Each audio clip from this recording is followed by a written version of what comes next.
Yeah. The fanatic. Where we keep it 100, keep it real. That's the only way we know how to be. Talking that sports talk. You know what I'm saying? Straight out of South Carolina. Upstate, A64. Yeah. The FANATTIC. The fanatic where we keep it OG. We talking sports, so I call what. Welcome into the Fanatic, a sports show for sports fans by a sports fan. Hey man, it's Coach, your boy Coach I, and I got the stat guy with me. What's up, stat guy? Riding high. What's going on, Coach I, man? Hey, look, people call me delusional. People said I was smoking all kinds of stuff. But when the dust settled, the fans were on the 50-yard line hanging out with Spencer, baby. Oh, did I call my shot last week? Delusional or a genius. He called his shot. He said Spencer would throw for like 530. He almost got there too, man. Just to do a quick recap of this past weekend, man. On Saturday, Clemson got a good win over a struggling Miami team. They did what they were supposed to do, beat them like they were supposed to beat them. Actually, in the first half, I want to say DJ probably had his best half. Actually, the offense as a whole had their best half. It wasn't against, Tennessee or nothing, but it still was arguably their best half of the season. So we got an offense there coming into their own.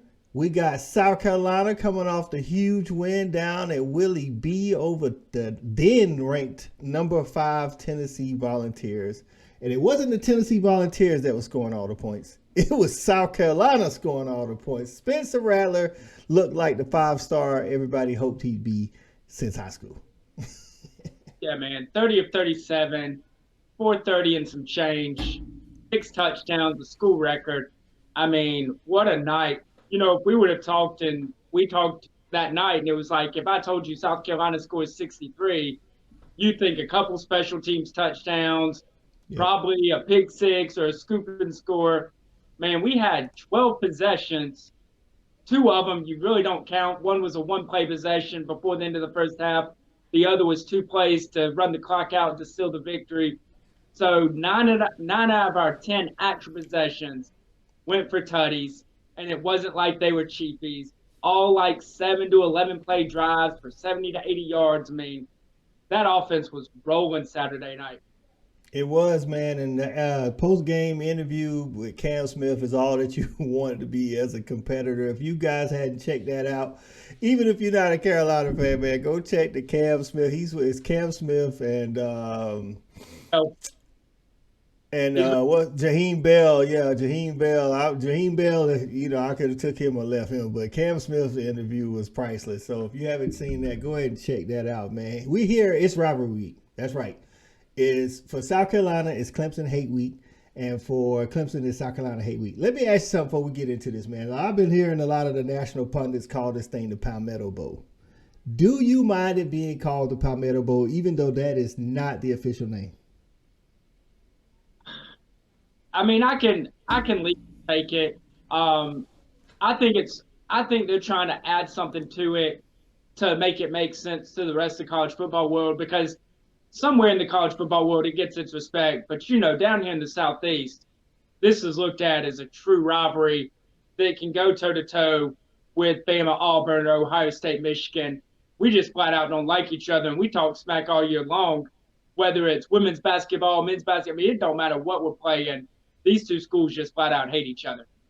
That's right. We both grew up here in South Carolina, and even though I went to Georgia, listen, man, I am very familiar with this rivalry. Is definitely, I feel like college football anyway, top 5 actually, for me, period. So there it is, man. Let's jump right into this, man.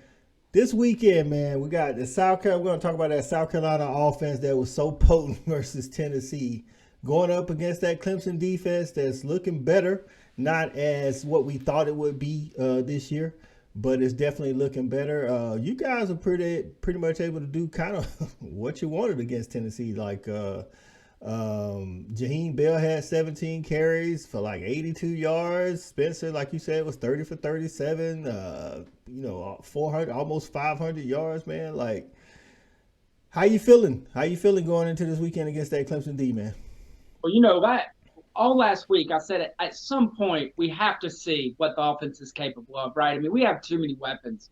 Like, I'll take some of the weapons we have against anybody else in the country. I mean, I firmly believe we have a nasty wide receiver core. Jaheim Bell, while doesn't put up gaudy numbers, he is a playmaker. And if you put him up in a position to be successful, he's going to make you look good. So, man, look, the offense looked great Saturday. I'm telling you right now, if we get that same type of offensive play calling this Saturday in Clemson, oh, do we have a game on our hands. But, I mean, you want to talk and dive in raw numbers. I mean, this is still a South Carolina team that offensively isn't great on paper because the first 10 weeks before last week weren't great on paper. You're looking at a team, I mean, point-wise isn't bad, 31 points a game that were scored, but 129 yards rushing a game, only throwing for 249. So total offense of 378. I mean, just not great. I mean, all around, just not great numbers. But you look at what we did last week, and you know the capability is there. 6-yard performance against Tennessee. So what is that Clemson defense giving up? Like I said, they haven't been. I thought coming into the year they would be like a not as good as 2021 Georgia, but right in that rare air because of the talent they have in the trenches and their athletic ability at linebacker. They had some injuries going along, but even as they've gotten healthy, they still hadn't quite put it all together. I think they have a lot of good, like elite players. They just don't have an elite defense because they're not playing together as an elite group.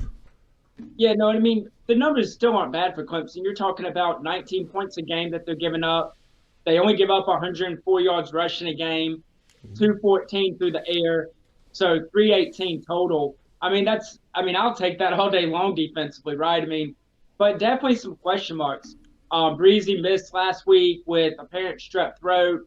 He's been on the field, off the field. So question mark, do they see him Saturday? If so, what kind of impact can he have on the game? And also, they are young in that secondary. So if we can protect Spencer and keep him upright, there's definitely some work to be done with that back end for Clemson.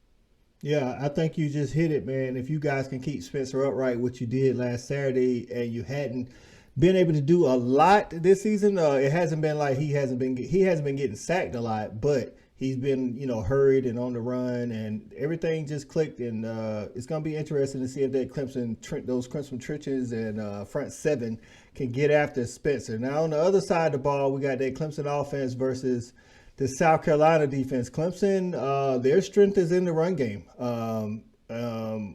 If there's been anybody that's been, if I had to say the most consistent player is their running back, Will Shipley. You know what I'm saying? Like, I think you can count on Will Shipley to come out and give you his best and play, for the most part, pretty consistent. He may have had one or two halves or games, bad games, but for the most part, Will Shipley's the guy that's been able to count on. DJ actually played good against Miami.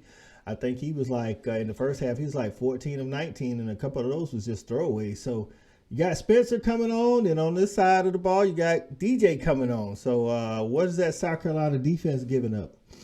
Yeah, so defensively, South Carolina has stood tall. I mean, kind of like a bend, don't break type defense. They give up just shy of 400 yards a game at about 397. They are giving up 27 points a game, which you would kind of like to see that number a little bit lower. And then as far as like the total yards, you're looking at rushing, them giving up about 188 a game, and then a little over 200 a game, like 209 a game through the air. So, I mean, defensively not bad, but way too many rushing yards, and a lot of that stems from broken tackles. But with that said, I mean, we kind of said the same thing leading up to the Tennessee video, the Tennessee game, because we felt that Tennessee's offense relied so heavily on getting the run game open to open up the passing, and we held Tennessee to 150. So definitely, if we can not give up the big home runs and we can make solid tackling, we can put Clemson in some bad spots and make DJ beat us. Yeah, another player that's played good for Clemson consistently is their tight end. I want to say his name is Davis Allen, if I'm not mistaken. And then you got, listen, if Bo Collins plays a good game, he's a really good outside threat. And then they got the slot receiver, the young freshman. He's really good. So, but again, some inconsistencies. South Carolina's also battled the injury bug on the defensive side in that secondary, but now it's looking to be like they're, decently healthy back there. Cam Smith, we knew what he could do. Man, the number 31 for y'all, young freshman safety that had to come in after 21 went out with a targeting call. He actually came in and played pretty good. So it's going to be interesting to see your secondary match up with their outside threats as well. Right. And, a matchup that I'm circling is I think that we're going to see a lot of Cam Smith on Antonio Williams, who's number 0 for them. Obviously, Antonio Williams, another product of Dutch Fort. So same high school as Jalen Hyatt. He would have been a freshman, Cam Smith's senior year, so they probably actually didn't line up against each other in high school any. But again, both being from the Columbia area, I'm sure they're familiar with one another. A lot around his recruiting. We thought we had him locked in at South Carolina. So I think that's another matchup that Cam Smith's going to circle to prove that he's that guy. Definitely. So let's just quickly go through position-wise and just, say who you think has the advantage, Clemson or Carolina. Quarterback. South Carolina, hands down.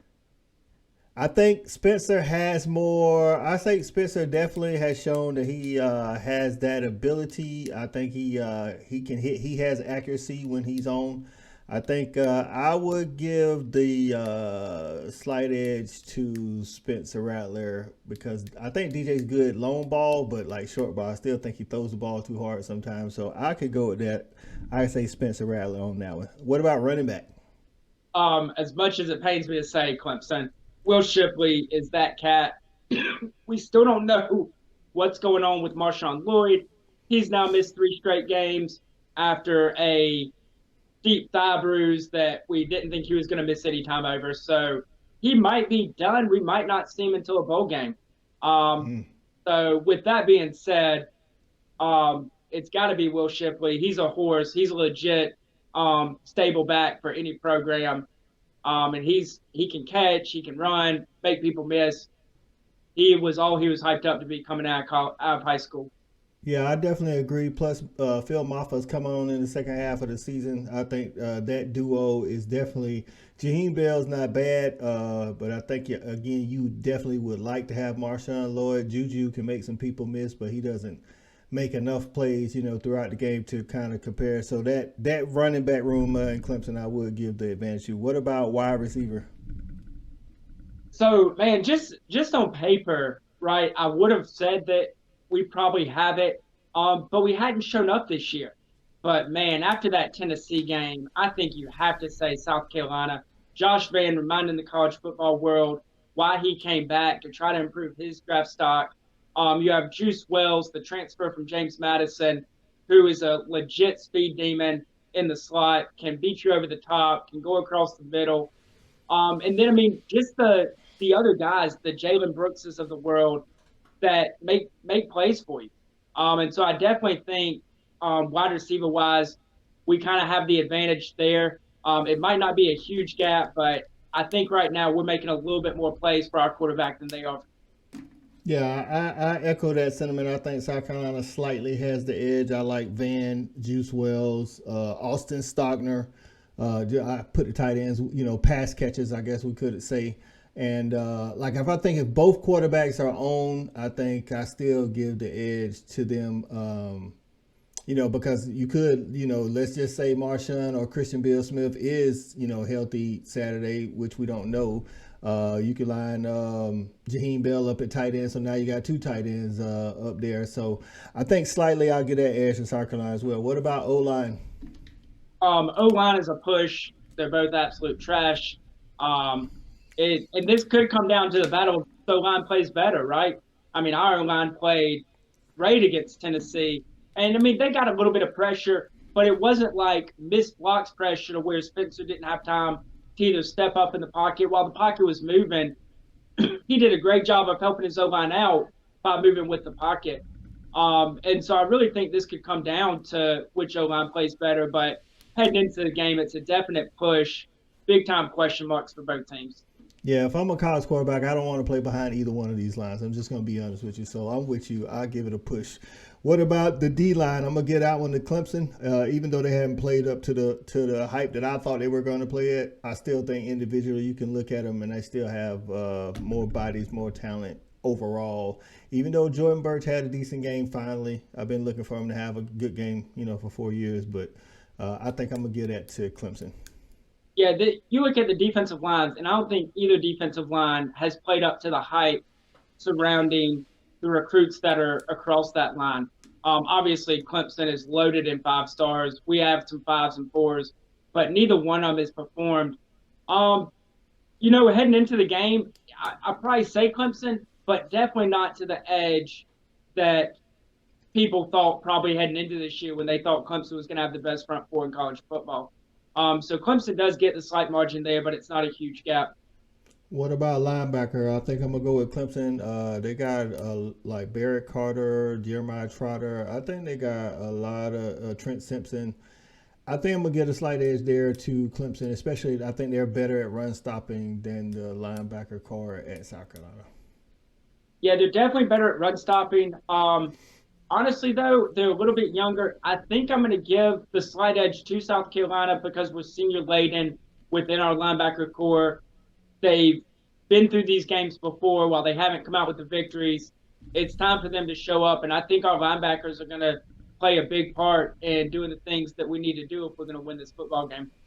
Yeah, since Cam Smith is a corner and he traveled with Jalen Hyatt, which a lot of college corners don't do. You normally don't travel a lot, meaning you run with one wide receiver regardless of where he's lined up on the field until you get to NFL. Because you guys have Cam Smith, I'm going to give a cornerback edge to you guys. Safety, I'm going to give to Clemson because Clemson has Makuba. I think your guys' safety has been solid, but I don't think they are Makuba's level. So I broke this one down just secondary as a whole with DBs and safeties together. And I think even with the safety play from Clemson, I think still the secondary as a whole, I gave the nod to South Carolina. I think the freshmen that we have in the secondary played a little bit better than the freshmen that Clemson's ran out there. And the other guys, the sophomores and juniors, the Darius Rush of the world, who were banged up early in the year, they're finally starting to hit their stride and making some big plays for this team. Yep. And special teams, I think there's no need to talk about that. I think that's going to be South Carolina easily with all the block punts and fake field goals, things of that nature. I think that's hands down South Carolina. And coaching for me, of course, Shane Beamer is, he's doing a good job here in the beginning, but I think the experience of it all goes to Dabo. Yeah, no, definitely the special teams goes to us. We're no matter how you want to rank special teams, we're top 3 in the nation, no matter which way you slice the cake. But I will say you got to give Potter from Clemson his due because he might be the best field goal kicker in all of college football. So Clemson can definitely make you pay with him kicking field goals. As far as coaching, I am very interested to see if Shane Beamer can just let the game happen and not overthink things and not put yourself in a bad position. Because of that, as much as it pains me to say it, the nod there definitely goes to the 2-time national champion Dabo Swinney.